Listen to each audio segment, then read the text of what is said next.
Hi. Look, I'm in a new place. I didn't move, but I did move my desk upstairs where I have a lot of windows and bright sunshine, and I'm a lot happier up here. But I still have all of my books for you, and I still have Mukau. Do you see over there, right there? And I have 3 books to read today. All right. We've got The Mixed Up Truck. And I hope you know how to spell, because I'll need your help for this one. We have Duncan the Story Dragon. And we have Chapter 8, I think. Chapter 8 of the Boxcar Children. So if you have not seen or heard chapters 1 through 7, ask your parents to read them, or you can go back and look at the others I've recorded for you. So let's give this a shot. Let's start with Duncan the Story Dragon. Words and Pictures by Amanda Driscoll. And I see a dragon with red shoes, untied shoelaces, and books. Oh, look! I also see a little mouse. I hope we get to see that little mouse in the book. Duncan the Story Dragon. I'm going to move you a little bit so it's easier for me to read. There we go. He looks so happy with his books. Duncan the Story Dragon.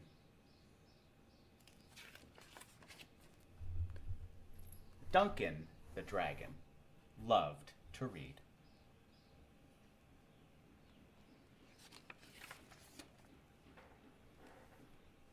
When Duncan read a book, the story came to life. I think he's reading a book about aliens. See all the aliens coming out of the book? Oh yeah, there's a spaceship on the back of his book. And his imagination caught fire. Unfortunately, so did his book. He got so excited that he breathed fire. Look what happened to the book. Books and fire do not mix. I just want to finish a book, said Duncan. I need to know what happens. Do the pirates find treasure? Does the captain save the ship? Do aliens conquer the earth? And I want to read those 2 wonderful words, like the last sip of a chocolate milkshake. The end. I gotta say, that is the saddest dragon I have ever seen. But he has a fire extinguisher, so he can put out the fires when he burns the books. Poor Duncan. Duncan tried everything to keep his cool. Really? He's in the refrigerator. Truly! Look at all those fans that he got. Everything. Not even a bathtub full of ice. He even melted his rubber ducky.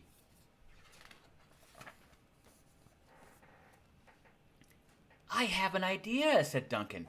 I will find a friend to read to me. So Duncan searched a nearby neighborhood. Hello, friend, he said to the raccoon. Would you please read me this book?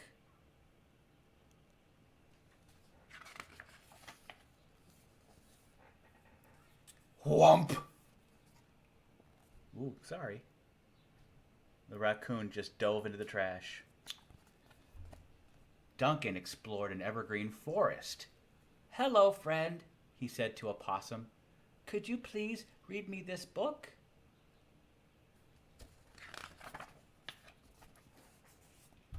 Plonk. Possums like to pretend that they're dead when they get afraid. They just lay there so that nobody will bother them. He was so scared. Poor Duncan. Duncan traveled to a faraway farm. Hello, friend, he said to the bull. Will you please read me this book?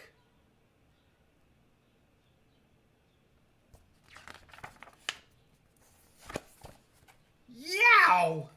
I don't think the bull wanted him to read the book.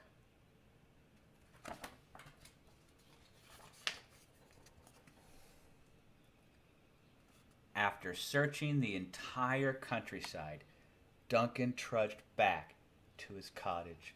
Look how sad he is. I would read Duncan a book. As he hugged his book, a fat tear trickled down Duncan's cheek. It landed with a plop. Dribble-drabbled across the floor. Then, split-splat ran into a mouse. Do you see the book the mouse is holding? The title of this book is The Friendly Dragon. Maybe this will be Duncan's big break. Sad ending? Asked the mouse. I'll never know, said Duncan. As Duncan explained his problem, he noticed a twinkle in the mouse's eye. Do you like books? Duncan asked. I love books, said the mouse. Will you please read me this book? Certainly, said the mouse. So the mouse read to Duncan. Carefully. Together, they battled sea monsters, dodged icebergs,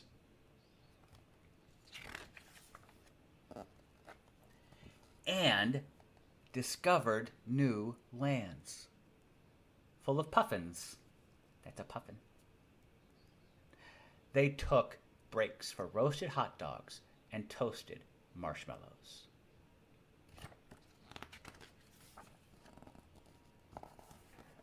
Finally, the friends sailed home. Then the mouse read those two wonderful words like the last sip of a chocolate milkshake.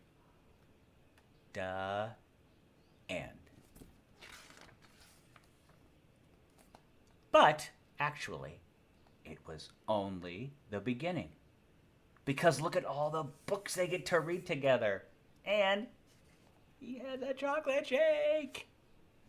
The end. That's a really good book. I like that one. I haven't read that one before.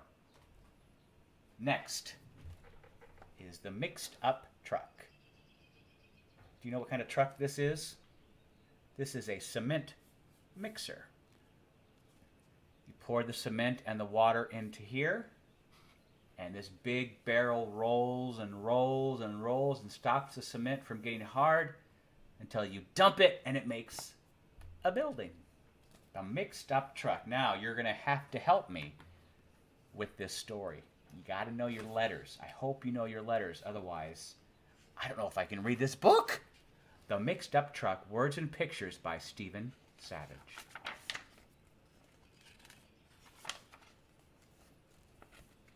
It was the cement mixer's first day on the job. All the other trucks were hard at work. Looks like a dump truck. Maybe a digger. Kind of looks like a crane. Oh, and look, the sign says, Danger. Construction area. Keep out. So they're building something. I was right. Look. The crane was lifting. The dump truck was dumping. The digger was digging. How can I help? Asked the cement mixer. Mix up some powdery white cement, said the trucks. So the cement mixer has to find cement. Here, this word here, is how you spell cement. C-E-M-E-N-T. Cement. It starts with the letter C. So, when he goes to pick up a white powder, we're looking for a powder that starts with the letter C. Can you remember that? C. All right, here we go. The cement mixer mixed up the white powder, added a little water, and presto. Did he pick up the right powder? Let's see. Okay. We're looking for the letter C in cement. F-L-O-U-R. That's an F. It's not a C, so I don't think it's cement. Let's see what this says. Flower. Flour. That's not cement. He added a little water, and presto! A cake. That's what you get when you use flour instead of cement. It's a big cake. You got mixed up, said the trucks. Go mix up some powdery white cement. Cement with a C. There he goes. Vroom. All right, new building, new white powder. Let's see. We're looking for the letter C for cement. We have S. Uh-oh, that's not a C. S-U-G-A-R. Sugar. They don't need sugar, they need cement. The cement mixer mixed up the white powder, added a little water, and presto! Frosting! Which is good for the cake, bad for the building. Pink frosting. You got mixed up again, said the trucks. Go mix up some white, powdery cement.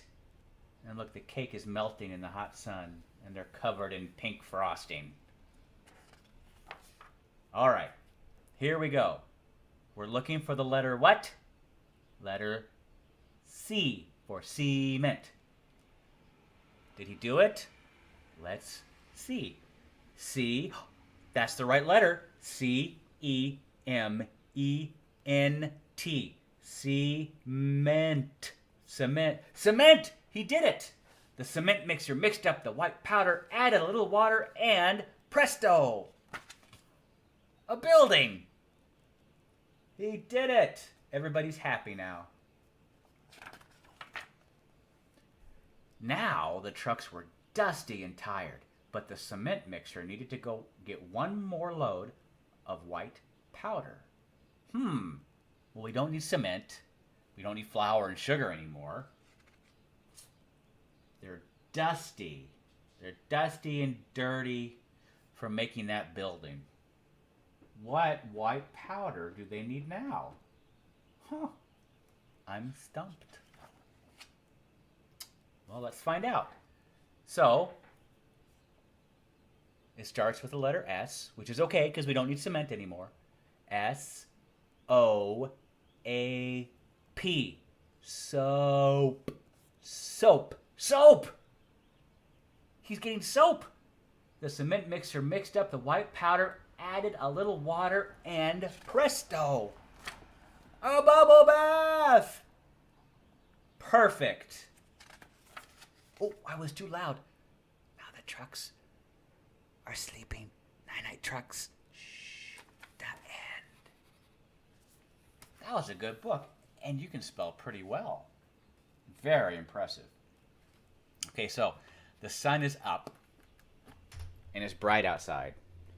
So I can't really turn off the sun to make it dark. So I guess just close your eyes if it's nighttime and you're looking for a bedtime story.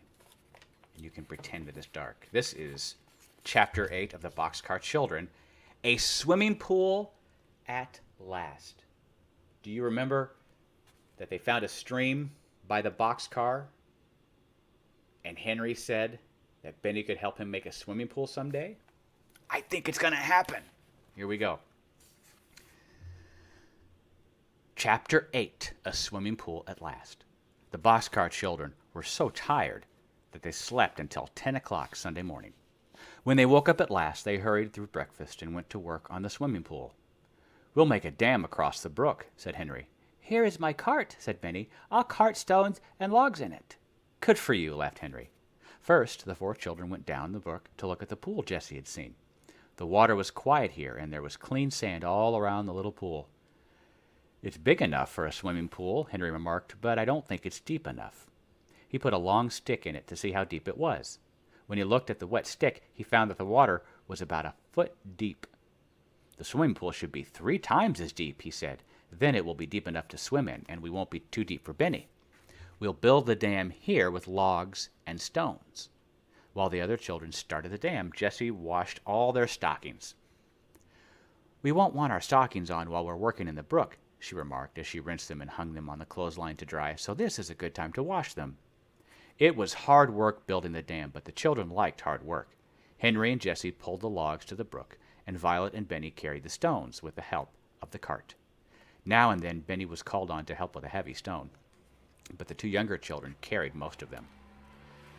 "Splash the stones right into the water," Henry told them, "but be careful to keep them in a line between these two trees."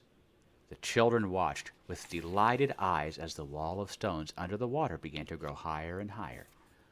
"The rock wall will help to hold the logs in place," said Henry. At last it was time to lay the logs across the brook. "Let's lay the first ones between these two trees," said Jessie. "Then the trees will hold both ends of the logs." "Good work," cried Henry, much pleased. "That's just what we'll do." But when the first big log was splashed into place on top of the stone wall, the water began to run over the top of the log and around both ends. "Oh dear," cried Jessie, "the water runs around the ends every time. What shall we do?" "We'll have to put lots of logs on, with brush between them," said Henry. "We'll put on so many that the water can't get through."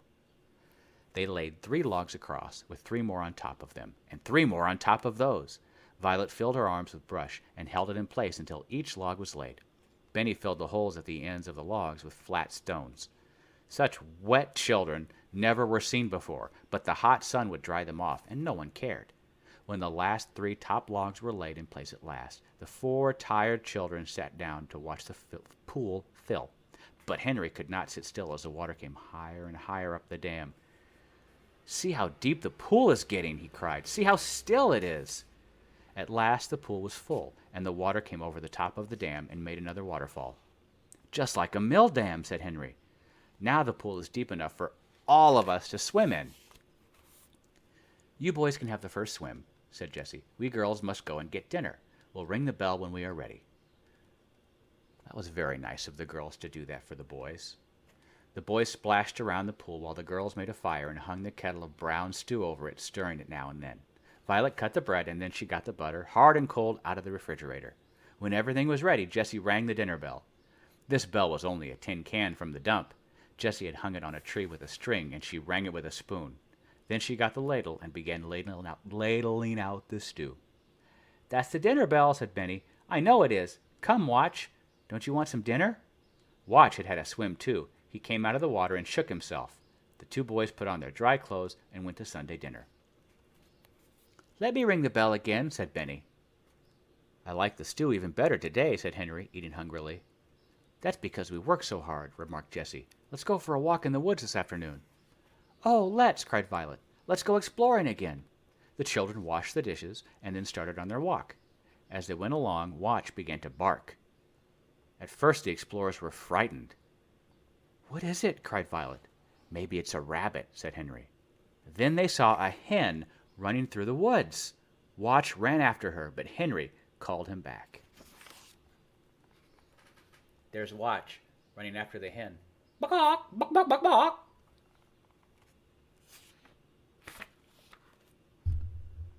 "Don't run after the poor hen," he said. "The hen had a nest," remarked Benny. "What?" asked Jessie. "She had some eggs in it," said Benny. "Come here and see." Jessie looked on the ground where Benny was pointing and saw a nest with 5 eggs in it. 5 eggs. 1, 2, 3, 4, 5 eggs. "A runaway hen," said Jessie. "She wanted to hide her nest so she would have some chickens." "We'll have the eggs for supper. I know how to cook eggs." The eggs made a delicious supper. Jessie put them in a bowl with a little salt, and Violet took a spoon and stirred them as hard as she could. "Put in some milk, Violet," said Jessie, "and stir them some more." Henry started up the fire. The big kettle was hung over the fire, and Jessie put in some butter. She watched the butter until it was nice and brown. Then she put in the eggs. There's their dinner cooking. "Sit down," she said. "Be all ready to eat when eggs are done." Violet put the blue tablecloth on the ground. She got the bread and butter and plates and spoons, and the children all sat ready for supper. "Here I come," cried Jessie. "Hold out your plates." "Oh, Jessie," cried Benny, "this is the best meal I ever ate. I found the eggs, and you cooked them." "Yes, you did, Benny," said Henry. "Thank you for a fine meal." Tomorrow we'll have to eat bread and milk, said Jessie. But when tomorrow came, the children had more than bread and milk, as you will soon see. I wonder what they'll have. The next chapter is called Fun in the Cherry Orchard. Maybe they find cherries. I love cherries. But you'll have to find out next time. In the meantime, that's the end of that chapter. All right, ready to say goodbye? Here we go. Hold your hands up and practice waving. Wave, wave, wave, wave, wave, wave, wave, or wave, or wave. Now, hold up your fist. Stick your pointy finger out like this, and your pinky finger out like this, and your thumb finger out like this. And you should make this sign with your hands. This is sign language for I love you. That's all you have to know to sing this song. You ready? Here we go. I love you, goodbye. I love you, goodbye. I love you, I love you. I love you, goodbye. I will see you next time. Bye.